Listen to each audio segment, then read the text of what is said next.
ದೆಹಲಿಯಲ್ಲಿ ಬ್ಲಾಸ್ಟ್ ಆಗಿರುವಂತಹದ್ದು ಭದ್ರತಾ ವೈಫಲ್ಯ ಅನ್ನುವಂತಹದ್ದು ಸ್ಪಷ್ಟವಾಗಿ ಗೊತ್ತಾಗ್ತಾ ಇದೆ. ಒಂದು ಇಂಥ ಸಂದರ್ಭದಲ್ಲಿ ಎಲ್ಲರೂ ಕೂಡ ಒಗ್ಗಟ್ಟಾಗಿರಬೇಕಾಗತ್ತೆ. ಅದನ್ನು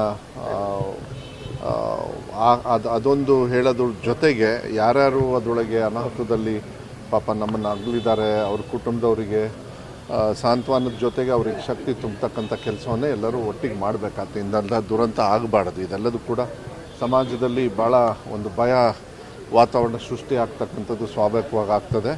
ಅದಕ್ಕೆ ಇಂಥ ಸ್ವಲ್ಪ ಎಲ್ಲರೂ ನಾವೆಲ್ಲ ಹುಷಾರಾಗಿರಬೇಕು. ಒಂದು ಕಡೆಗೆ ವೈಫಲ್ಯ ಅನ್ನೋದಾದರೂ ಕೂಡ ನಾವು ಭಾಳ ಜವಾಬ್ದಾರಿತವಾಗಿರಬೇಕಾಗತ್ತೆ. ಅದಕ್ಕೆ ಅವರ ಕುಟುಂಬದವರಿಗೆ ಸಾಂತ್ವನ ಮತ್ತು ಯಾರ್ಯಾರು ಗಾಯಗಳು ಆಗಿದ್ದಾರೆ ಅವರಿಗೆಲ್ಲರಿಗೂ ಕೂಡ ಆದಷ್ಟು ಬೇಗ ಗುಣ ಆಗಲಿ ಅಂಥೇಳಿ ಹೇಳಲಿಕ್ಕೆ ಇಷ್ಟಪಡ್ತೀನಿ.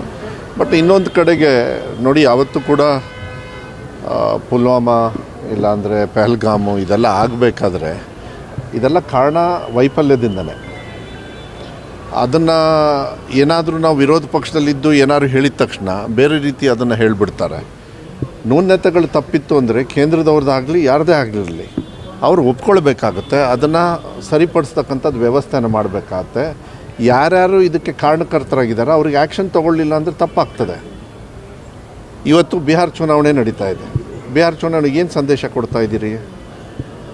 ಏನು ಸಂದೇಶ ಕೊಡ್ತಾ ಇದ್ದೀರಿ? ಸೆಕ್ಯೂರಿಟಿ ಬಗ್ಗೆ ಏನು ಸಂದೇಶ ಕೊಡ್ತೀರಿ? ನೀವು ಹೇಳಿದ್ರಿ ಏನಂತ, ಸಿಂಧೂರು ಆಪ್ರೇಷನ್ ಮಾಡಿದ್ವಿ. ಸಿಂಧೂರು ಆಪ್ರೇಷನ್ ಯಾಕೆ ಆಯಿತು? ಅದಕ್ಕಿಂತ ಮುಂಚೆ ನೀವು ಯಾಕೆ ಜವಾಬ್ದಾರಿ ತೊಗೊಳ್ಳಿಲ್ಲ? ನಾವೇನಾದ್ರು ಹೇಳಿದಾಗ ನಿಮ್ಮ ಟೈಮಲ್ಲಿ ನಿಮ್ಮ ಟೈಮ್ ಬೇಡ, ನಿಮಗೆ ಜನರು ಕೊಟ್ಟಿದ್ದಾರಲ್ಲ, ಈಗ ನೀವೇನು ಮಾಡಿದ್ರಿ? ಇದನ್ನೆಲ್ಲ ಉತ್ತರ ಕೊಡೋದಕ್ಕೆ ಯಾರು ಕೊಡಬೇಕು? ಈ ದೇಶದ ಪ್ರಧಾನಮಂತ್ರಿಗಳು ಯಾವತ್ತು ನಿಮಗೆ ಉತ್ತರವನ್ನು ಕೊಟ್ಟಿದ್ದಾರೆ? ಬೇರೆಯವ್ರ ಕೈಯಲ್ಲಿ ಹೇಳಿಸೋದು, ಯಾವುದೋ ಒಂದು ಡಿಬೇಟಲ್ಲಿ ಹೋಗಿ ಕಾಮೆಂಟ್ ಮಾಡೋದು, ಬೇರೆಯವರಿಗೆ ಹೀಯಾಳವಾಗಿ ಹೇಳಿಸೋದು, ಇಲ್ಲಾಂದರೆ ಯಾವುದೋ ನಮ್ಮ ವಿರೋಧ ಪಕ್ಷದ ನಾಯಕ ರಾಹುಲ್ ಗಾಂಧಿಯವ್ರ ಬಗ್ಗೆ ನೀವು ಹಿಂಗೆ ಹೇಳಿದ್ದಕ್ಕೆ ಹಿಂಗೆ ಅಂಥೇಳಿ. ಆದರೆ ಬಿರಿಯಾನಿ ತಿಂದು ಬಂದವರು ಯಾರು ಅಂತೇಳಿ ನಾನು ಪ್ರಶ್ನೆ ಮಾಡಬೇಕಂದ್ರೆ ನಾನು ಅಷ್ಟು ಚೀಪಾಗಿ ಹೇಳೋದಕ್ಕೆ ಹೋಗೋದಿಲ್ಲ. ಅನಿವಾರ್ಯವಾಗಿ ನಮ್ಮ ಬಾಯಲ್ಲೂ ಇಂಥ ಮಾತು ಬರುತ್ತೆ. ಇದರಲ್ಲಿ ಎರಡು ಭಾಗ ಆಗ್ತದೆ. ಒಂದು, ಇದು ಆಗದೇ ಇರತಕ್ಕಂಥ ರೀತಿಯಲ್ಲಿ ನೋಡ್ಕೊಳ್ತಕ್ಕಂಥದ್ದು ಕರ್ತವ್ಯ. ಆಮೇಲೆ ಇದು ಏನಾದ್ರು ಈ ಥರ ಆಗಿರೋದು ಏನಾಗಿದೆ ಅದು ಹೊಣೆಯನ್ನು ಪ್ರಧಾನಮಂತ್ರಿಗಳೇ ತೊಗೊಳ್ಬೇಕಾಗತ್ತೆ. ಸಾಕು, ಅಮಿತ್ ಶಾ ಎಲ್ಲದಕ್ಕೂ ಅಮಿತ್ ಶಾನೇ, ಎಲ್ಲದಕ್ಕೂ ಇವರೇ, ಯಾರಿಗೂ ಸಿಗೋದಿಲ್ಲ ಅಲ್ಲ. ಯಾರ್ಯಾರಿದ್ದಾರೆ ತಕ್ಷಣ ಆ್ಯಕ್ಷನ್ ತೊಗೊಳ್ಬೇಕಾಗುತ್ತೆ. ಈ ಥರ ಆಗದೇ ಇರತಕ್ಕಂಥ ರೀತಿಯಲ್ಲಿ ನೋಡ್ಕೊಳ್ಬೇಕಾಗುತ್ತೆ. ಇದನ್ನು ನಾನು ಕೇಂದ್ರ ಸರ್ಕಾರದವರು ವೈಫಲ್ಯಕ್ಕೆ ಇವತ್ತು ನಾನು ಖಂಡನೆಯನ್ನು ಮಾಡಲಿಕ್ಕೆ ನಾನು ಇಷ್ಟಪಡ್ತೇನೆ. ಅದೇ ಈಗ ನೀವು ಅದೊಂದು ಹೇಳಿದ್ರಿ. ಮತ್ತು ಅದಾನಿಯವರ ಪೋರ್ಟಲ್ಲಿ ಎಷ್ಟು ಗಾಂಜಾ ಸಿಕ್ತು ಅನ್ನೋದನ್ನ ನಾವು ಚರ್ಚೆ ಮಾಡಬೇಕಾಗತ್ತೆ.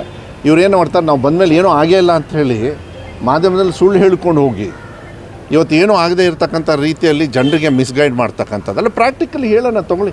ಈಗ ಆಗಿದೆ, ಅಟ್ಲೀಸ್ಟ್ ಆಗಿದೆ, ನಮ್ಮದು ತಪ್ಪಾಗಿದೆ ಅಂತ ಹೇಳಿದಾಗ ಮುಂದೆ ವ್ಯವಸ್ಥೆಯನ್ನಾದರೂ ಮುಂದೆ ಸರಿ ಮಾಡ್ಕೋಬೋದು. ಆಗಿರೋದನ್ನ ಮುಚ್ಚಿಡ್ತಕ್ಕಂಥ ವ್ಯವಸ್ಥೆಯನ್ನು ನೀವು ಸಿಂಧೂರ್ ಹೆಸರಲ್ಲಿ ನೋಡಿ ಅದನ್ನ ಹೆಂಗೆ ತೊಗೊಳ್ತಾರೆ ಅಂತೇಳಿ. ಜನರ ಒಂದು ಭಾವನಾತ್ಮಕದ ಒಂದು ವ್ಯವಸ್ಥೆಯಲ್ಲಿ ಏನು ತೊಗೊಂಡು ಹೋಗ್ತಾರೆ ಅದನ್ನೆಲ್ಲ ಚಾಳಿ ಬಿಡಬೇಕಾಗತ್ತೆ. BJP-ಯವರು ಇದರಲ್ಲಿ ನಿಲ್ಲಿಸಿದ್ರು. ಇನ್ಮೇಲೆ ಇನ್ನೇನೇನು ಸಾಯಂಕಾಲ ಏನು ಮಾಡ್ತಾರೋ ಗೊತ್ತಿಲ್ಲ. ಯಾರೂ ಏನು ಸಡನ್ನಾಗಿ ಹೋಗ್ಬಿಟ್ಟು ಹಿಂಗೆ ಆಗಿದೆ, ನೀವು ಮಾಡಿದ್ದೀರಿ ಅಂತ ಹೇಳಿಲ್ಲ. ಆದರೆ ವೈಫಲ್ಯ ಕಾಣಿಸ್ತಾ ಇದೆ ಅನ್ನೋದನ್ನ ನೀವೇ ಮಾಧ್ಯಮದವ್ರು ತೋರಿಸಿದಾಗ ಹಾಗಾದ್ರೆ ನಾವು ಎಲ್ಲಿದ್ದೀವಿ? ಏನು ಸೆಕ್ಯೂರಿಟಿ ಕೊಡ್ತಾರೆ? ಹೆಂಗೆ ವ್ಯವಸ್ಥೆಯಲ್ಲಿ ಸೂಕ್ಷ್ಮವಾಗಿರ್ತಕ್ಕಂಥ ಪ್ರದೇಶದಲ್ಲಿ ಜನರು ಹೆಂಗೆ ಬದುಕ್ತಾರೆ? ಇದೆಲ್ಲದೂ ಕೂಡ ಪ್ರಶ್ನೆ ಬರೋದ್ರಿಂದ ನನಗನ್ಸುತ್ತೆ ನೋಡಿ, ಪಹಲ್ಗಾಮ್ ಆಗಿರ್ತಕ್ಕಂಥದ್ದು ರೀಸನು ಕೂಡ ಅಲ್ಲಿ ಯಾರೂ ಸೈನಿಕರು ಇರಲಿಲ್ಲ. ಸುಮ್ಮನೆ ಒಂದು ಉದಾಹರಣೆ. ಯಾಕಿರಲಿಲ್ಲ? ಬಿಕಾಸ್ ರಿಕ್ರೂಟ್ಮೆಂಟ್ ಮಾಡಿಲ್ಲ. ನೀವು ಬೇರೆದಕ್ಕೆಲ್ಲ ಇಲ್ಲಿ ಕೇಂದ್ರ ನೋಡಿ, ವೈಫಲ್ಯ ಅಂದಾಗ ರಾಜ್ಯ ಸರ್ಕಾರದಲ್ಲೂ ಏನಾದ್ರು ಹಿಂಗಾದರೆ ನಾಳೆ ವೈಫಲ್ಯ ಇವ್ರದ್ದು ಆಗ್ತದೆ. ಯಾಕೆ ಗೊತ್ತನೋ, ಇವ್ರು ದುಡ್ಡು ಕೊಡಲ್ಲ. ಇಲ್ಲಿ ಅಡ್ಮಿನಿಸ್ಟ್ರೇಷನ್ ನಡೆಸೋದಕ್ಕೆ ಅದೇ ಆಗಿರ್ತಕ್ಕಂಥ ತೊಂದರೆ ಆಗುತ್ತೆ. ಇದನ್ನೆಲ್ಲ ಖಂಡಮ್ ಮಾಡಬೇಕಾಗುತ್ತೆ. ಯಾರ್ಯಾರು ತಪ್ಪಿದ್ದಾವೆ ಅದನ್ನು ಹೊರಗಡೆ ತರಬೇಕಾಗತ್ತೆ. ನಾನು ಮಾಧ್ಯಮದವ್ರಿಗೂ ಕೂಡ ಅನಾಲಿಸಿಸ್ ಮಾಡಿ ಇದನ್ನು ಯಾವ ರೀತಿ ಅಂತ ಅದನ್ನು ಮೋಸ್ಟ್ಲಿ ನಾವು ಹೇಳೋದಾಯಿತು. ಇನ್ನು ಮಾಧ್ಯಮದವ್ರು ನೀವೇ ಬುದ್ಧಿ ಹೇಳ್ಬೇಕು ಅವರಿಗೆ. ಆ ಬುದ್ಧಿ ಬರುತ್ತೆ ಏನೋ ಗೊತ್ತಿಲ್ಲ ನನಗೆ. ಒಂದಿಷ್ಟು ಘಟನೆ ಆದಾಗ ಸರ್ಕಾರವನ್ನು ಹೊಣೆ ಮಾಡ್ತೀವಿ BJP. ಗೃಹ ಸಚಿವರು ಅಸಮರ್ಥರು ಅಂತಂದ್ರೆ ಅವ್ರು ರಾಜೀನಾಮೆ ಕೊಡಬೇಕು ಅನ್ನುವಂಥ ಪ್ರಶ್ನೆ ಆಯ್ತು. ಈಗ ಗೃಹ ಸಚಿವರು ರಾಜ್ಯದವ್ರನ್ನ ತೆಗಿಯೋಣ. ಅದೇ ಅಸಮರ್ಥರುಕ್ಕಿಂತ ಮುಂಚೆ ಪ್ರಧಾನಮಂತ್ರಿಯವ್ರನ್ನ ಮತ್ತು ಹೋಮ್ ಮಿನಿಸ್ಟ್ರನ್ನ ಹಾಕಿದರೆ ಹೆಂಗೆ ಕಾಣಿಸುತ್ತೆ? BJP-ಅವ್ರಿಗೆ ಒಂದು ಸತಿ ನೋಡ್ಕೊಳಕ್ಕೆ ಹೇಳಿ, ಅದನ್ನು ಮಾಡಿ ಟ್ವೀಟ್ ಮಾಡ್ಕೊಳಕ್ಕೆ ಹೇಳಿ ಹೆಂಗೆ ಕಾಣಿಸುತ್ತೆ? ಅದೇ ಇಂಥ ಸಂದರ್ಭದಲ್ಲಿ ಒಂದಾಗಿರಬೇಕು. ಯಾಕಂದರೆ ಎಷ್ಟೇ ಆದ್ರೂ ನಾವು ಭಾರತೀಯರೇ. ಅಮಿತ್ ಶಾ ಅವರು, ನರೇಂದ್ರ ಮೋದಿಯವ್ರು ಹಿಂಗೆ ಆದ ತಕ್ಷಣ ಏನು ಅವರು ಬೇರೆ ದೇಶದವರು ಇಲ್ಲ ಕೆಟ್ಟವರು ಒಳ್ಳೆಯವರು ಅಂತ ಹೇಳಲ್ಲ. ಈ ಥರ ಸೃಷ್ಟಿಯಾಗಿದ್ದಕ್ಕೆ ಕಾರಣಕರ್ತರು ನೀವು ಅನ್ನೋದನ್ನ ನಾವು ಬೆಟ್ಟು ತೋರಿಸ್ತಾ ಇದ್ದೀವಿ. ಇಡೀ ಭಾರತ ದೇಶ ನಿಮ್ಮ ಕಡೆಗೆ ಬೆಟ್ಟು ತೋರಿಸಿ ಉತ್ತರವನ್ನು ಕೇಳ್ತಾ ಇದ್ದಾರೆ. ಉತ್ತರವನ್ನು ಕೊಡೋದಲ್ಲ, ನಿಮ್ಮ ಕರ್ತವ್ಯವನ್ನು ನಿಮಗೇನಾರು ಮಾಡೋಕ್ಕಾಗಲಿಲ್ಲ ಅಂದರೆ ಬಿಟ್ಟು ಹೋಗ್ರಿ. ಇದೊಂದು ತಗೊಳ್ತೀರಾ? ವಿಡಿಯೋ ಕಾನ್ಫರೆನ್ಸ್ ಇದು 14ನೇ ತಾರೀಕು ಮಕ್ಕಳ ದಿನಾಚರಣೆ ಅಂಗವಾಗಿ ಜವಾಹರ್ಲಾಲ್ ನೆಹರು ಅವರ ಹುಟ್ಟುಹಬ್ಬದ ಅಂಗವಾಗಿ ನಾವೇನು ನಮ್ಮ ದೇಶದೊಳಗೆ ಮಕ್ಕಳ ದಿನಾಚರಣೆ ಅಂಥೇಳಿ ಆಚರಣೆಯನ್ನು ಮಾಡ್ತೀವಿ. ಮೊಟ್ಟ ಮೊದಲ ಬಾರಿಗೆ ಇಡೀ ಇತಿಹಾಸದಲ್ಲಿ parents teacher mega parents teacher meeting ನಾನು November 1 ನಾನು ಹೇಳಿದ್ದೆ. ಈಗ 14ನೇ ತಾರೀಕು ಮಾನ್ಯ ಮುಖ್ಯಮಂತ್ರಿಗಳು ಅದನ್ನ ಉದ್ಘಾಟನೆಯನ್ನು ಮಾಡ್ತಾ ಇದ್ದಾರೆ. ಭಾಳ ಸಂತೋಷ ಆಗುತ್ತೆ. ಈಗ ತಾನೇ ನಾನು ಎಲ್ಲ SDMC ಅವ್ರ ಜೊತೆಗೆ VC ಮಾಡ್ಕೊಂಡು ಬಂದೆ. ಸಾಕಷ್ಟು ಜನರು ಪಾರ್ಟಿಸಿಪೇಟ್ ಮಾಡಿದರು, ಒಳ್ಳೆ ರಿಯಾಕ್ಷನ್ನು ಕೊಟ್ಟಿದ್ದಾರೆ. ಅವರೆಲ್ಲರೂ ಕೂಡ ಇದು ಫಸ್ಟ್ ಟೈಮ್ ಆಗ್ತಾ ಇರೋದು ಒಳ್ಳೆಯದು ಅಂಥೇಳಿ. ಯಾಕೆಂದರೆ ಮಕ್ಕಳ ಬಗ್ಗೆ ಏನಾಗಿದೆ, ಇಲ್ಲಿ ತಂದೆ ತಾಯಿಯವರು ಕೂಡ ಅಷ್ಟೊಂದು ಜವಾಬ್ದಾರಿಯನ್ನು ತಗೊಂಡಿಲ್ಲ. ಅಲ್ಲಿ ಮಕ್ಕಳನ್ನ ಶಾಲೆಗೆ ಕಳಿಸ್ಬಿಡ್ತಾರೆ. ಬಟ್ ಶಾಲೆಗೆ ಹೋಗಿ ಮಾತಾಡಿ ನಮ್ಮ ಮಕ್ಕಳು ಹೆಂಗೆ ಓದ್ತಾ ಇದ್ದಾರೆ ನೋಡೋದ್ರ ಜೊತೆಗೆ ಅಲ್ಲಿರ್ತಕ್ಕಂಥ ವ್ಯವಸ್ಥೆನೂ SDMC ಅವ್ರು ನೋಡಬೇಕಾಗತ್ತೆ. ಇದೊಂದು ಒಳ್ಳೆ ವೇದಿಕೆಯನ್ನು ನಾವು ಸೃಷ್ಟಿ ಮಾಡಿದ್ದೀವಿ. ಈಗ ನಾವು ಇಲ್ಲಿಂದ ಒಂದು ರೂಮ್ ಕಳಿಸ್ತೀವಿ, ಇಲ್ಲಾಂದ್ರೆ ಶೌಚಾಲಯ ಕಳಿಸ್ತೀವಿ, ಅದು ನಿಜವಾಗ್ಲೂ ಬೇಕಾ ಬೇಡ ನೋಡಬೇಕಲ್ಲ.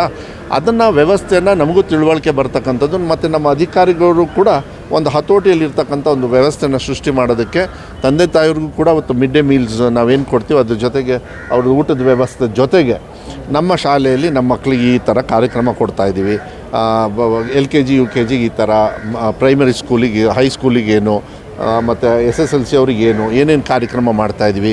ಅತಿ ಶಿಕ್ಷಕರನ್ನು ಫುಲ್ ಕೊಟ್ಟಿದ್ದೀವಿ. ಪರ್ಮನೆಂಟ್ ಟೀಚರ್ಸ್ನ ಮುಂದೆ ತೊಗೋತಾ ಇದ್ದೀವಿ. ಮತ್ತು ಮಕ್ಕಳಿಗೆ ಹೆಂಗೆ ಇದು ಮಾಡಬೇಕು, ನಮ್ಮ ಶಾಲೆ ನಮ್ಮ ಜವಾಬ್ದಾರಿಯಲ್ಲಿ ಅದ್ಭುತವಾಗಿ ಓಲ್ಡ್ ಸ್ಟೂಡೆಂಟ್ಸ್ ಅಸೋಸಿಯೇಷನು ಬೇರೆಯವರೆಲ್ಲರೂ ಕೂಡ ಸಹಕಾರ ಮಾಡ್ತಾಯಿದ್ದಾರೆ. ಹಣದ ವ್ಯವಸ್ಥೆನೇ ಮಾಡ್ತಾಯಿದ್ದಾರೆ. ವ್ಯವಸ್ಥೆಯನ್ನು ಕೊಡೋದು, ದುಡ್ಡು ಕೊಡಲ್ಲ, ವ್ಯವಸ್ಥೆಯನ್ನು ಮಾಡ್ತಾರೆ. ಇದೆಲ್ಲದೂ ಚರ್ಚೆ ಆದಾಗ ಗುಣಾತ್ಮಕವಾಗಿರ್ತಕ್ಕಂಥ ಶಿಕ್ಷಣವನ್ನು ಕೊಡೋದ್ರ ಜೊತೆಗೆ ನಾವು ವ್ಯವಸ್ಥೆನೂ ಕೂಡ ಒಳ್ಳೆ ರೀತಿಯಲ್ಲಿ ಇನ್ಫ್ರಾಸ್ಟ್ರಕ್ಚರ್ ಕೊಡ್ಬೋದು. ಇತಿಹಾಸದಲ್ಲೇ ನಾನು ಹೇಳಿದೆ 7-8 ವರ್ಷಕ್ಕೆ ಬರೀ ಒಂದು 300 ಚಿಲ್ಲರೆ KPS ಇತ್ತು. ಈಗ ಮೈನಾರಿಟಿಯವ್ರದ್ದು ಸೇರಿಸಿ ಸುಮಾರು 900 ಕರ್ನಾಟಕ ಪಬ್ಲಿಕ್ ಶಾಲೆಗಳನ್ನು ಮಾಡ್ತಕ್ಕಂಥದ್ದು. ಮತ್ತು ಭಾಳ ಮುಖ್ಯವಾಗಿ ಯಾವತ್ತೂ ಅಷ್ಟೇ ನಾವು ಅಡ್ಮಿಷನ್ ಯಾವಾಗ ಸ್ಟಾರ್ಟ್ ಮಾಡ್ತೀವಿ ಕಾಯ್ತೀವಿ. ನಾವು ಯಾವಾಗ ಸ್ಟಾರ್ಟ್ ಮಾಡೋದೇ ಇಲ್ಲ ನಮ್ಮ ಕಡೆಗೆ. November 14ನೇ ತಾರೀಕಿಂದನೇ 2026ಕ್ಕೆ ಅಡ್ಮಿಷನ್ ಆಂದೋಲನ ಸ್ಟಾರ್ಟು. 26ನೇ ಸಾಮಾನ್ಯ ಮುಖ್ಯಮಂತ್ರಿಗಳ ಕೈಯಲ್ಲೇ ನಾವು ಶುರು ಮಾಡ್ತಾಯಿದ್ದೀವಿ.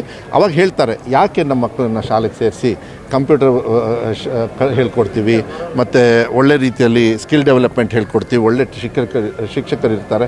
ನಮ್ಮ ಸರ್ಕಾರಿ ಶಾಲೆಗೆ ಯಾಕೆ ಬರಬೇಕು, ಒಳ್ಳೆ ಸರ್ಕಾರಿ ಶಾಲೆಯಲ್ಲಿ ಒಳ್ಳೆ ಟೀಚರ್ಸ್ ಇದ್ದಾರೆ, ಮೆರಿಟೆಡ್ ಟೀಚರ್ಸ್ ಇದ್ದಾರೆ. ಇದನ್ನೊಂದು ಮಾಹಿತಿ ಕೊಟ್ಟು ತಗೊಳ್ತಕ್ಕಂಥ ಆಂದೋಲನ, ಬೇಸಿಕಲಿ ಅಡ್ಮಿಷನ್ ಆಂದೋಲನನೂ ಕೂಡ ಮತ್ತು ಚರ್ಚೆ ಮಾಡ್ತಕ್ಕಂಥದ್ದು ವ್ಯವಸ್ಥೆಯನ್ನು ಮಾಡ್ತಾಯಿದ್ದೀವಿ. ಇದನ್ನು ಮಾನ್ಯ ಮುಖ್ಯಮಂತ್ರಿಗಳು ಬೆಂಗಳೂರಲ್ಲೇ ಉದ್ಘಾಟನೆ ಮಾಡ್ತಾರೆ. ಎಲ್ಲ 46 ಸಾವಿರ ಶಾಲೆಗಳಲ್ಲೂ ಕೂಡ ಆ ಶಾಲೆಯಲ್ಲೇ ಅವರು ಅದನ್ನು ಲೈವಲ್ಲಿ ನೋಡ್ತಕ್ಕಂಥ ವ್ಯವಸ್ಥೆಯನ್ನು ಮಾಡಿ ಅವರು ಪೇರೆಂಟ್ಸ್ ಟೀಚರ್ಸ್ ಮೀಟಿಂಗ್ನ ಮಾಡ್ತಾರೆ. ಇತಿಹಾಸದಲ್ಲಿ ಸರ್ಕಾರಿ ಶಾಲೆಯಲ್ಲಿ ಮಾಡಿರಲಿಲ್ಲ. ಇದೊಂದು ಒಳ್ಳೆಯ ವ್ಯವಸ್ಥೆ, ಇದು ಮಾಡೋದು ಒಳ್ಳೆಯದು ಅಂಥೇಳಿ ನಿಮ್ಮೆಲ್ಲರ ಸಹಕಾರನೂ ಕೂಡ ನಾನು ಈ ಸಂದರ್ಭದಲ್ಲಿ ಕೇಳಲಿಕ್ಕೆ ಇಷ್ಟಪಡ್ತೀನಿ.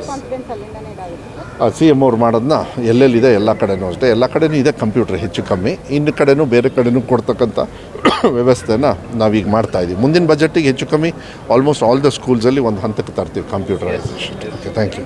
ಇನ್ನಷ್ಟು ಹೆಚ್ಚಿನ ಮಾಹಿತಿಗಾಗಿ ಫಾಲೋ ಮಾಡಿ ಬ್ರಿಗೇಡ್ ನ್ಯೂಸ್ ಕನ್ನಡ.